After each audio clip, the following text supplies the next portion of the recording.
الشیطان الرجیم بسم اللہ الرحمن الرحیم۔ آج سورہ اقرا یا سورہ العلق کا بیان ہوگا۔ پہلے تلاوت اب ہوگی، پھر ترجمہ، پھر تفسیر۔ اقرا باسم ربک الذی خلق خلق الانسان من علق۔ اقرا وربک الاکرم اکرم الذی علم بالقلم علم الانسان ما لم یعلم کلا ان الانسان لیطغی ان رآہ استغنی ان الی ربک الرجعی ارأیت الذی ینہی عبدا اذا صلی ارأیت ان کان علی الہدی او امر بالتقوی ارأیت ان کذب وتولی الم یعلم بان اللہ یری کلا لئن لم ینتہی لنسفعا بالناصیہ ناصیۃ کاذبۃ خاطئہ فلیدع نادیہ سندع الزبانیہ کلا لا تطیعہ واسجد واقترب۔ اب اس کا ترجمہ۔ پڑھو اپنے رب کے نام سے جس نے پیدا کیا آدمی کو خون کی پھٹک سے بنایا۔ پڑھو اور تمہارا رب ہی سب سے بڑا کریم جس نے قلم سے لکھنا سکھایا، آدمی کو سکھایا جو نہ جانتا تھا۔ ہاں بے شک آدمی سرکشی کرتا ہے اس پر کہ اپنے آپ کو غنی سمجھ لیا۔ بے شک تمہارے رب ہی کی طرف پھرنا ہے۔ اور دیکھو تو جو منع کرتا ہے بندے کو جب وہ نماز پڑھے، بھلا دیکھو تو اگر وہ ہدایت پر ہوتا یا پرہیزگاری بتاتا تو کیا خوب تھا۔ بھلا دیکھو تو اگر جو ٹلایا اور منہ پھیرا تو کیا حال ہوگا۔ کیا نہ جانا کہ اللہ دیکھ رہا ہے۔ ہاں اگر باز نہ آیا تو ضرور ہم پیشانی کے بال پکڑ کر کھینچیں گے۔ کیسی پیشانی جھوٹی خطا کار۔ اب پکارے اپنی مجلس کو، ابھی ہم سپاہیوں کو بلاتے ہیں۔ ہاں اس کی نہ سنو اور سجدہ کرو اور ہم سے قریب ہو جاؤ۔ تو یہاں سجدہ صاحب ہے، تو میں ابھی اس کے بعد سجدہ کر لوں گا تشریح کے بعد، تو آپ بھی سجدہ کر لینا۔ تو بے حد اہم یہ صورت ہے، بہت ہی اہمیت کئی لحاظ سے۔ اس کی تو اہمیت اتنی ہے کہ اسلام کی ابتدا جو ہے وہ اسی صورت سے ہوئی، نبوت کی ابتدا اسی سے شروع ہوئی۔ اسلام اور نبوت کے ابتدائی مراحل کے واقعات اس میں ہیں، قریباً 15 کے لگ بھگ اس میں اہم واقعات ہیں، بہت اہم، جن کا اسلام اور دین سے تعلق ہے، اور ابتدائی واقعات، اور اس میں ہدایتیں ہیں، اس میں نصیحتیں ہیں ہمارے لیے بھی، اور اللہ تعالیٰ کا قرب کیسے حاصل ہو۔ آخری 2 لفظ جو ہیں واسجد واقترب، کیسے قرب حاصل ہو کہ اللہ کی طرف رجوع کرو، اپنے گناہ معافی مانگو اس کی، اور توبہ کرو، اور رجوع سجدے میں پڑ جاؤ، سجدے میں جا کے اللہ تعالیٰ سے رجوع کرو۔ اور یہی ہے طریقہ قرب حاصل کرنے کا۔ قرب حاصل کرنے کے لیے جو اوپر بتائی کیا چیزیں ہیں، وہ جو اس کی خاص اہمیت ہدایتیں اس صورت میں بتائی ہیں کہ انسان سرکشی نہ کرے، انسان اللہ کی طرف رجوع کرے، اس کے تقوی جو اختیار کرے، اور اللہ تعالیٰ کی عبادت جیسے ہے کرنی چاہیے ویسے عبادت کرے، علم حاصل کرے، قلم کی پاور جو ہے وہ استعمال کرے اگلے لوگوں کو بتانے کے لیے واقعات، اور علم حاصل کرنا، یہ ساری چیزیں بتائیں، اور یہ خلاصہ ہے پورے دین کا۔ پورے دین میں کیا کرنا چاہیے، کیا چیز اہم ہے، سب چیزیں اس میں بتائی گئی ہے، اور یہ سب چیزیں کرنے سے اللہ کا قرب حاصل ہوگا۔ اگر نہیں کریں گے تو اللہ کا قرب نہیں بلکہ اللہ کی ناراضگی حاصل ہوگی۔ بے حد اہم ہے ہر لحاظ سے۔ اور ایک اور لحاظ جس کا غالباً کسی نے کبھی ذکر نہیں کیا، شاید اس کا نوٹس بھی نہیں دیا، وہ یہ ہے کہ اس کی 19 آیات ہیں۔ 19 آیات کیوں ہیں؟ اس کا کیا سبب ہے؟ 19 آیات اس لیے کہ اس میں اتنے اہم واقعات ہیں، اس کی خاص سگنیفیکنس ہے۔ وہ میرا لیکچر دیکھیں کوئی 1 سال پہلے کا، سگنیفیکنس آف نمبرز 7 اینڈ 19، میں اس کا لنک باکس میں ڈال رہا ہوں، تو وہ ضرور پڑھیں۔ اس سے آپ کو پتہ چل جائے گا کہ یہ 19 کی کیا اہمیت ہے اور اس سورہ کے لحاظ سے کیا اہمیت ہے، اس پہ آپ غور کریں۔ اب جتنا میں نے بتایا ہے وہ اس کے سمجھتے ہوئے اس کو اس پہ غور کریں کہ اس کی 19 آیات کی بھی اہمیت ہے کچھ ایسے۔ 19 ٹھیک ہے، اور بھی 2-3 اور بھی ہے صورتیں جن کی 19 آیات ہیں، تو وہ جب آئے گا ان کی تفسیر تو وہاں میں بتاؤں گا کہ ان کی اہمیت کیا ہے 19 کے لحاظ سے۔ تو ایسے ہی کئی آیات جو ہے ان کی 7 آیات ہیں، کئی صورتیں ہیں جن کی 7 آیات ہیں، وہ بھی بتاؤں گا کہ 7 کی کیا اہمیت ان صورتوں کے لحاظ سے ہے۔ سورہ مریم کا 19 نمبر سورہ مریم 19 نمبر سورہ ہے، اس کی کیا اہمیت ہے؟ بہت بہت اس کی بھی اہمیت ہے کہ 19 ہی کیوں اس کا نمبر آیا، تو اتفاق ہی ہے سمجھ سکتے ہیں، مگر 19 اتفاق بھی نہیں ہے، اس میں اہمیت ہے کہ 19 کی جو سگنیفیکنس ہے اس کے لحاظ سے اس کو سمجھنا چاہیے۔ سمجھیں کہ جب وہ سورہ مریم آئے گی اس کی تفسیر تو میں بتاؤں گا، اس کے بہت اس کے اہم پہلو ہیں جس سے 19 سے تعلق ہے سورہ مریم کا۔ تو یہ سب چیزیں بہت اہم ہیں اس صورت کے لحاظ سے۔ تو یہاں اللہ تعالیٰ نے دیکھیں، اللہ تعالیٰ نے حکم دیا، فرشتے کو بھیجا جبرائیل علیہ السلام کو، اور غار حرا کا واقعہ بیان ہوا شروع میں۔ یہ غار حرا میں نبی پاک صلی اللہ علیہ وسلم سے موجود تھے، تو جب فرشتہ آیا تو اس نے کہا کہ پڑھو اے نبی، پڑھو۔ کیا پڑھو؟ نبی صلی اللہ علیہ وسلم نے کہا کہ پڑھو اس رب کے نام سے پڑھو جس نے تمہیں پیدا کیا۔ اور نبی پاک صلی اللہ علیہ وسلم نے جواب دیا کہ میں تو پڑھا۔ پہلے تو بہت پریشان، بہت گھبرا گئے کہ یہ آواز کہاں سے آ رہی ہے۔ پھر بہرحال کوئی تھوڑی جب ہمت آئی تو بتایا کہ میں تو پڑھا لکھا نہیں ہوں۔ اس کا مطلب ہے کہ کوئی چیز کا کسی چیز پہ لکھا ہوا تھا، کچھ جو پڑھنے کا کہا، تو یہ لکھنے کی بات اس وقت سے ہی ہے کہ لکھی ہوئی چیز تھی کوئی جو سامنے پیش کی جبرائیل علیہ السلام نے کہ پڑھو اس کو۔ تو 3 دفعہ کے بعد جب کہا میں نہیں پڑھا ہوا، تو پھر جیسے روایت میں ہے کہ فرشتے نے نبی پاک صلی اللہ علیہ وسلم کو اپنے سینے سے لگایا اور یہ آیات منتقل کی اور پھر پڑھنے کا سکھایا، جیسے کہ آگے آتا ہے، اور کہا کہ پڑھو اس کے نام سے۔ اور دیکھیں، ایک تو یہ ہے کہ قرآن مجید کی شروعات پہلی 5 آیات جو ہیں وہ پہلی وحی ہے، اس کی پہلی ما لم یعلم تک وہ پہلی وحی ہے۔ ابتدا اسلام کی، ابتدا قرآن کی، ابتدا نبوت کی، تینوں چیزوں کی ابتدا اس صورت سے اور اقرأ باسم ربک الذی سے ہے۔ کتنی اہمیت ہے، کتنی اہمیت ہے اس صورت کی کہ تین چیزیں اور اس 15 ہدایتیں ہیں، نصیحتیں ہیں، اس میں واقعات ہیں۔ کاؤنٹ اگر آپ کریں تو اس کے لگ بھگ ہے۔ تو اس کے رب کے نام سے جس نے آپ کو پیدا کیا، اور وہ جس آدمی کو اللہ تعالیٰ نے خون کی پھٹک سے، یہ اس کا تسلسل ہے۔ سورت اس سے پہلے جو آنے والی سورت ہے سورت اللیل، اس میں بھی انسان کی پیدائش کا بتایا، اور یہ اسی کا تسلسل ہے کہ انسان کو اللہ تعالیٰ نے کیسے بنایا۔ اور پھر فرمایا کہ وہ اس رب کے نام سے پڑھو جو سب سے زیادہ کریم ہے، سب سے زیادہ محبت کرنے والا ہے، سب سے زیادہ رحم کرنے والا ہے، سب سے زیادہ عزت والا رب جو ہے اس کے نام سے پڑھو۔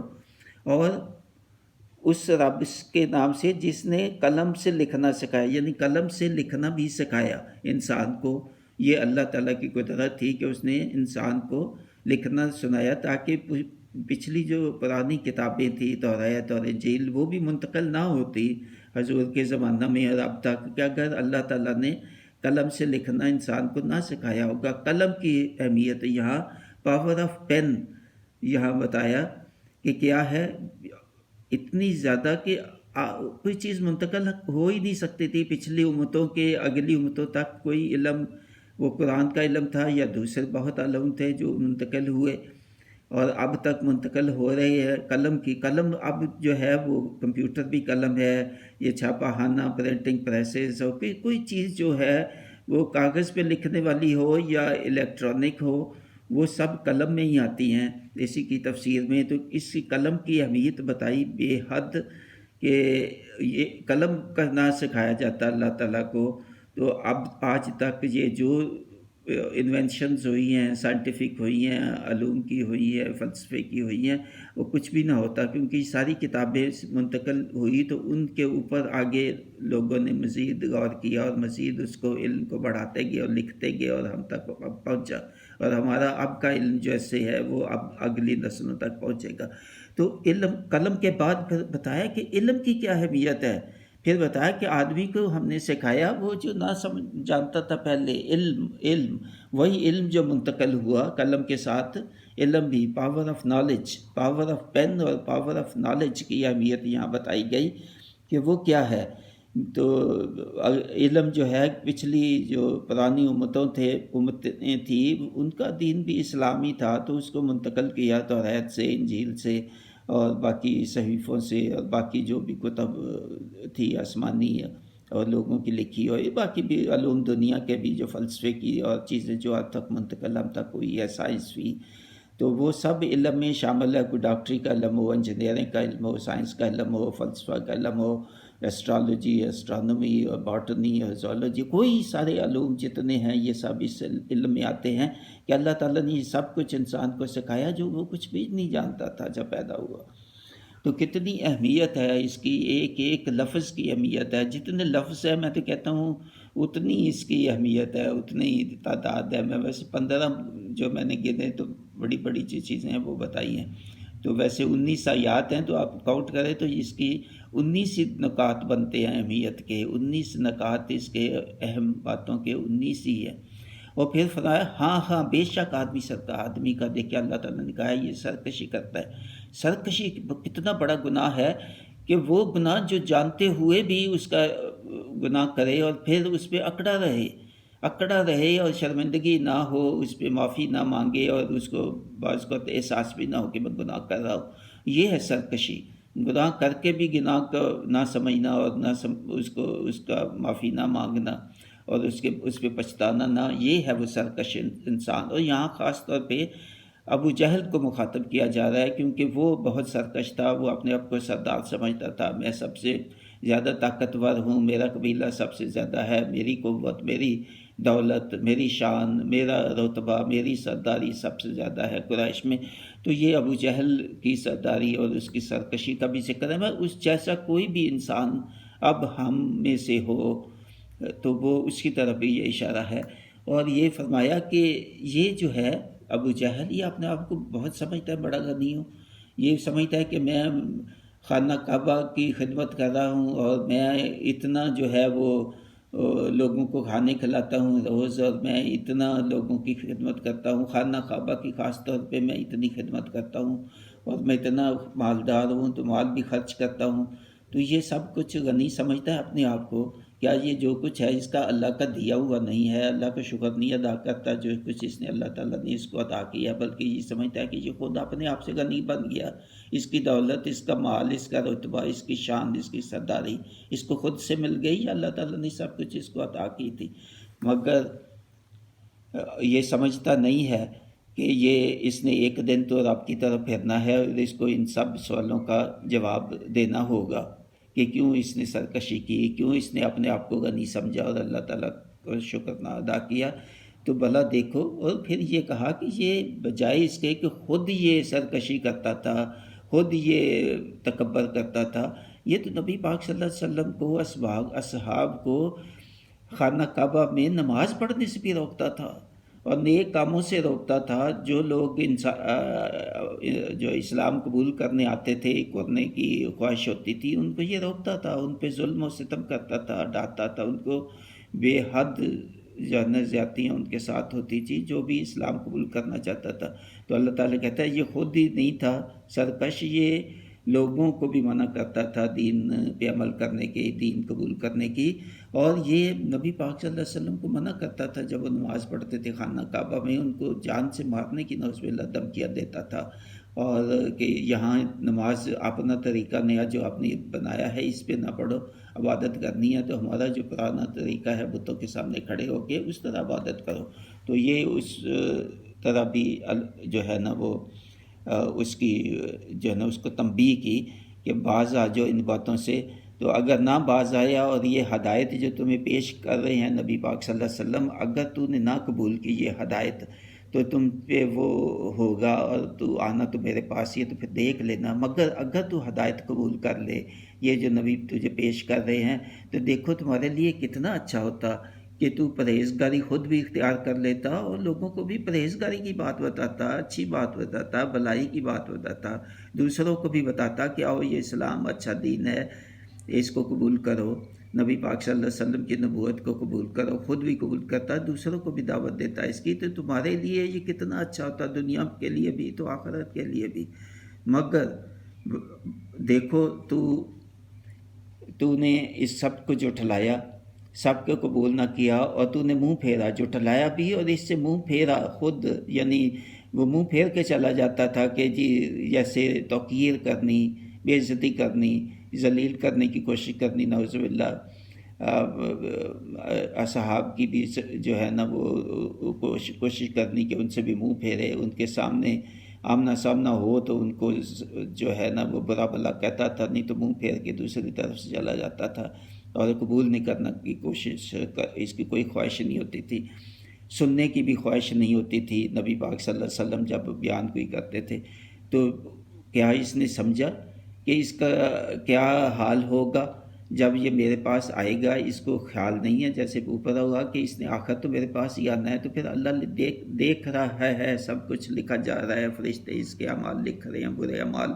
تو اگر یہ باز نہ آیا اپنی یہ جتنی گناہ ہے جتنے اوپر بتائے ہیں، اپنی سرکشی سے، نافرمانی سے، اگر یہ باز نہ آیا تو آخرت میں جب یہ آئے گا تو اس کا جو غرور اور تکبر یہ اپنے بال پیشانی پہ آگے گرا کے دکھاتا ہے لوگوں کو کہ یہ دیکھو یہ میری نشانی ہے، میرے چہرے پہ تکبر کی، اتنی بالوں سے کھینچ کے فرشتے اس کو جہنم کی طرف کھینچیں گے، اور یہ پیشانی، اس خطا، اس کی جھوٹی مکار، اس کا تکبر اس پہ ظاہر ہوگا، اس کی پیشانی سے ہی پہچانے جائے گا یہ کہ یہ متکبر تھا اور اس نے یہ گناہ کی اور سرکشی کی، پیشانی سے ہی اس کو پہچانا جائے گا۔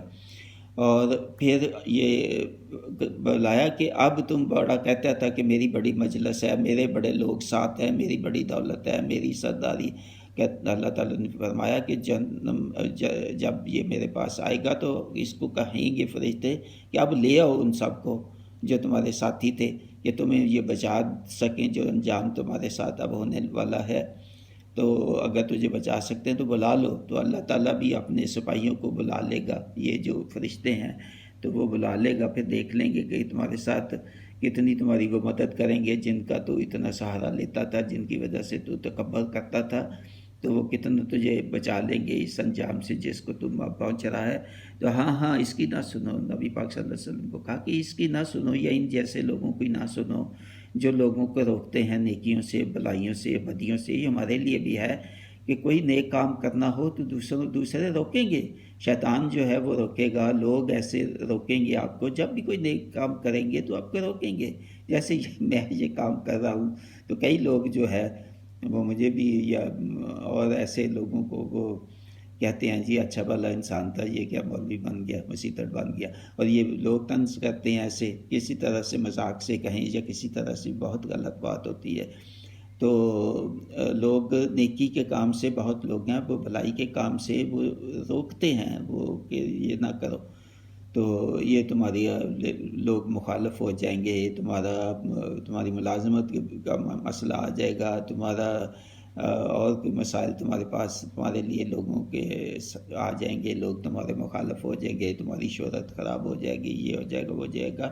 نیک کام کرنے میں کئی رکاوٹیں ہیں، اور بہت رکاوٹیں ہمیشہ ہی سب پیغمبروں کو آتی رہی ہے، سب پیغمبروں کو، یہاں تک کہ سب پیغمبروں کو ان کے علاقوں سے، ان کے گھروں سے، ان کے ملکوں سے نکالا گیا، یہاں تک کہ ان کو اور سختیاں بھی کی گئی، ان کی کئی جو ہے ان کو قتل بھی کیا گیا۔ تو اللہ تعالیٰ کہتا ہے کہ اس کی نہ سنو، یا اس جیسے لوگوں کی نہ سنو جو بلائی نیکی کے کاموں سے روکتے ہیں۔ اور اس کا حل کیا ہے کہ اللہ کے سامنے جھک جاؤ، اللہ سے معافی مانگ لو اپنے گناہوں کی، جو بھی آپ نے غلطیاں کی، گناہوں کی، یا ویسے سجدہ کرو، اللہ کی طرف رجوع کرو۔ جو قرآن نازل کیا جا رہا ہے اس کو پڑھو، اس کو سمجھو، نبی پاک صلی اللہ علیہ وسلم کی بعثت ہوئی، یہ سب وسجد اس میں ہے کہ جو کچھ پہلے بیان کیا کہ اقرا سے شروع ہوا، کہ قرآن مجید جو آپ کے نازل ہو رہا ہے اس کو سمجھو، اس کو پڑھو، اس پہ عمل کرو، اس کی ہدایات کو مانو اور اس پہ عمل کرو، اور یہ سب کرو گے تو اللہ کے قریب ہو جاؤ گے۔ دیکھیے سب سے وسجد وقترب میں پوری آیت جو اس سے پہلے ہے اس کی تشریح ہے کہ اس سب پہ جو کچھ بتایا گیا ہے عمل کرو، تو اللہ تعالیٰ کے سامنے جھک جاؤ، سجدہ کرو۔ اور یہی ہے طریقہ اللہ کی قربت کا، اللہ کے قریب آنے کا، اللہ کو راضی کرنے کا، اللہ کی خوشنودی حاصل کرنے کا۔ یہ فارمولہ بتا دیا یہاں کہ اللہ کی رضا کیسے حاصل ہونی ہے، اللہ کی کو خوش کیسے، تاکہ آخرت کی کامیابی نصیب ہو۔ دیکھیں کتنی اہم ہے، کتنی اہم باتیں، ایک ایک لفظ خزانہ ہے، ایک ایک لفظ اس صورت کا ایک اللہ تعالیٰ کی طرف سے ایک نعمت ہے، خزانہ ہے ہمارے لیے۔ اگر ہم غور کریں، اگر ہم سمجھیں، تو یہ جنت میں داخل ہونے کا ایک جو ہے وہ اللہ تعالیٰ نے طریقہ بتایا ہے۔ اللہ تعالیٰ نے بتایا کہ یہ باتیں ہیں، یہ کرو، اور میری طرف جھک جاؤ، اور جو ہے وہ قبول کرو، اور میرے قریب آ جاؤ، میری رضا حاصل، میری خوشنودی حاصل کر لو، تاکہ تمہاری کامیابی یا تمہاری فلاح ہو جائے آخرت میں۔